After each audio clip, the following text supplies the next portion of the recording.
Now let's delve into the two elimination reaction patterns that we see. Two elimination reactions exist and they have differing reaction patterns, and we're going to discuss those patterns. One elimination reaction is accompanied by an SN2 substitution, while the other is accompanied by an SN1. One elimination is sensitive to starting stereochemistry and the other is not. And one is a second order rate law while the other is a first order rate law.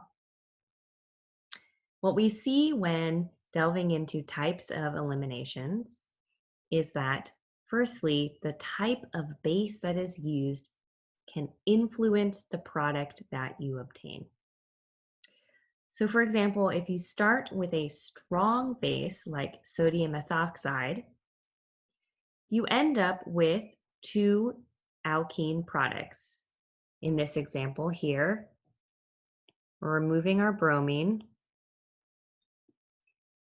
and a hydrogen. And notice hydrogen that will be removed in this case via our product is from this carbon. That's going to give the most substituted double bond. The trans product dominates over the cis product, as we discussed. And again, you have it in the most substituted positioning. However, a very small and minor product occurs when we do this reaction. It's the byproduct 2-ethoxybutane. This is a substitution product. And notice that it has an inversion of stereochemistry, and this only occurs when you have an SN2 reaction. So again, we start with a strong base.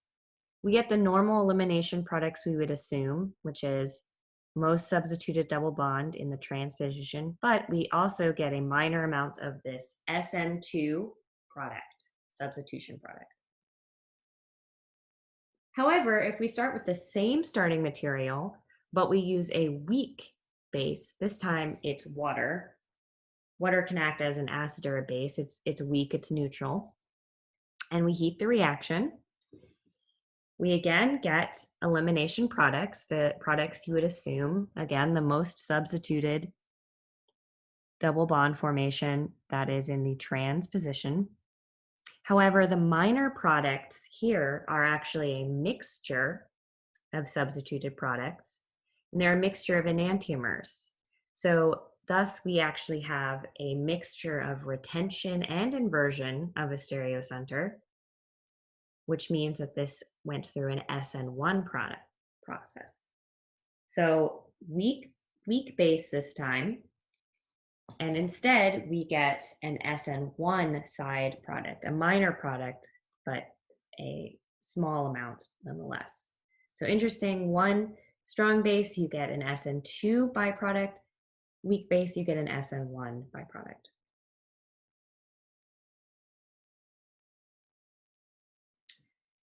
Secondly, one elimination is sensitive to stereochemistry and the other is not. So for example, if you treat a substituted cyclohexane with a strong base, you would expect to get the more substituted, the tetrasubstituted alkene with a double bond between C1 and C2, right? You'd expect, based on the rules we just talked about, that you'd form the double bond here, because that would give you the most substituted ring.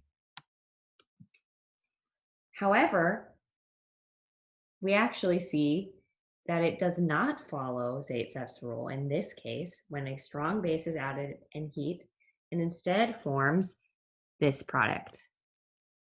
This is against Zaitsev's rule that we just said. And it's based on the stereochemistry of the starting reactant.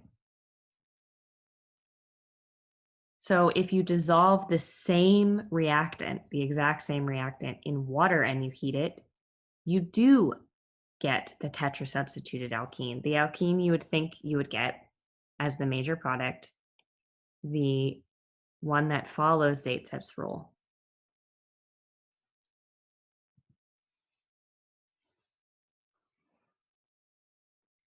Other key things we see in the difference between these two elimination reactions is that one follows a second order rate law and the other follows a first order rate law. What that means is that in the first reaction we looked at, this is our strong base reaction. The rate is dependent on the concentration of both the substrate and the base.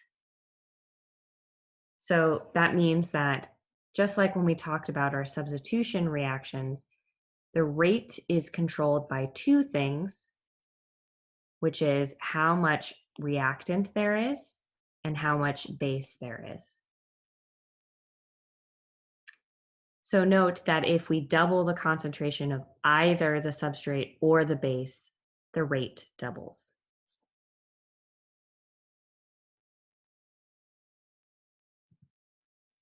Our second reaction using the weak base shows that the reaction rate is only dependent on the concentration of the substrate instead. So it's only dependent on our starting reactant, our substrate, and not how much base you put in.